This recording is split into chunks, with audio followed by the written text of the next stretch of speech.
मैं जो साहब के साथ गया अमेरिका गए, इज्जत के लिए बुलाते हैं कि हमारा प्रदेश का मुख्यमंत्री आया है। जो देवीलाल को बुलाए, रात को एक खाना था, मैं पेंशन का चर्चा करूँगा। उस खाने में कोई 500-600 आदमी थे। तो एक सरदार थे, पंजाब हरियाणा हाई कोर्ट के रिटायर्ड जज थे।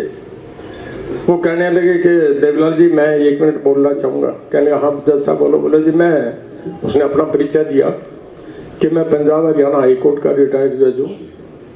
यहाँ मेरी बेटी है, मैं नातियों से मिलने आया हूँ और पिछले 1 महीने से यहाँ हूँ, 1 महीने और रुकूँगा।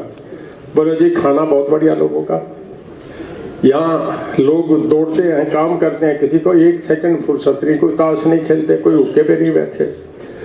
और बोले जी हर बात में, मतलब बढ़ने में, सफाई में, हर मामले में अमेरिका और हमारा कोई मुकाबला नहीं।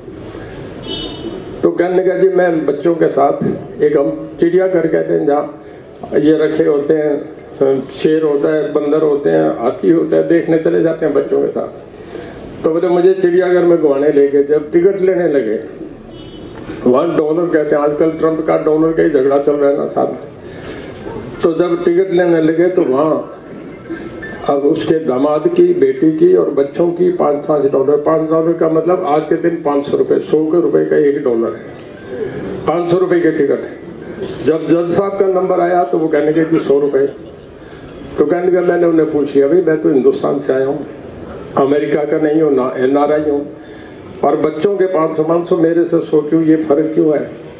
तो कहने लगे कि अंग्रेजी में कहा, मैं फिर तर्जुमा बताऊँगा जी, कि you are the senior citizen of the state, कि आप बुजुर्ग हैं, अब आप 70 साल से ऊपर है, पता नहीं आपका ऊपर जाने का टाइम है, कितने दिन और जिए, तो भाई इन्हें सारे मजे लेने दो जो बूढ़े आदमी हैं।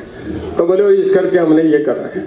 वापस हम चले हवाई जहाज में बैठ के, जो सामने ओझा साहब प्रिंसिपल सेक्रेटरी थे, बुला के कहने के ओझा साहब ये बताओ, हम इतने पैसा तो नहीं अमेरिका जितना, पर हम अगर 100 रुपये बूढ़े आदमी की पेंशन पे कितना खर्च आएगा? तब 12 लाख रुपए आता था।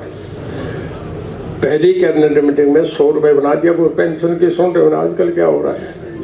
ये जो देवीलाल ने चलाई थी, आज पूरे हिंदुस्तान का मॉडल बन गया।